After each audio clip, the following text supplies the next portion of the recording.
राजस्थान के जोधपुर के शेरगढ़ के गांव बुंगरा में हुए गैस सिलेंडर ब्लास्ट में अब तक 8 लोगों की मौत हो चुकी है। गुरुवार दोपहर के 2:30 बजे थे।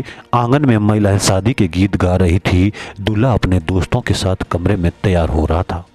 2 घंटे बाद बारात रवाना होनी थी। घर के बाहर 150 बाराती दूल्हे की तैयार होने का इंतजार कर रहे थे। किसी को नहीं पता था कि अगले कुछ पलों में उनके साथ वो होगा जिसकी कल्पना उन्होंने किसी डरावने सपने में भी नहीं की होगी। दूल्हे के कमरे के बाहर रखे 2 सिलेंडर में लीकेज था और गैस रिस रही थी।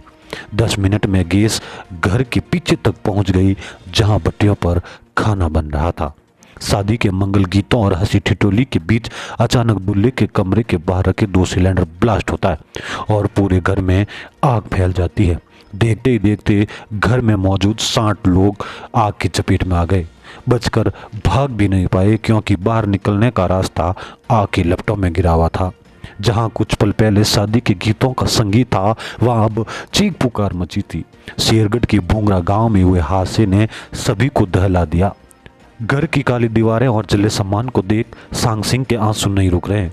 गुरुवार शाम 4 बजे बारात जानी थी। बारात जाने से पहले पाट बिठाई की रस्म होती है। इसके बाद नामा लिखा जाता है और महिलाएं घर के आंगन में बैठी थी। घर के बाहर 100 से 150 लोग थे और कुछ ही देर में बारात जानी थी। तभी अचानक यह हादसा हो जाता है, जिसमें अब तक 8 लोगों की मौतें हो चुकी है। बात कैमरे चल सकती है। केवल दुखद है, दर्दनाक भी है, हृदय भी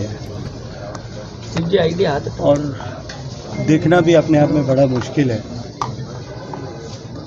जो परिवार का परिवार, और परिवार ही नहीं, आसपास के सभी लोग, सभी जो है दुख और कष्ट में है। चिकित्सा सहायता जिस तरह से करना चाहिए बेस्ट पॉसिबल वे में की जा रही है। जिला प्रशासन भी पूरी ताकत के साथ में लगा है।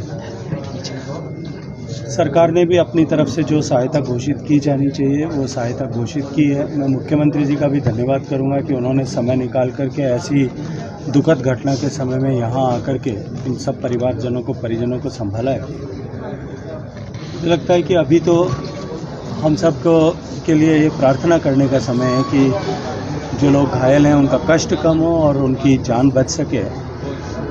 सरकार अपने स्तर पर सहायता करेगी, समाज अपने स्तर पर सहायक है, सब लोग पांव पर खड़े होकर के काम कर रहे हैं।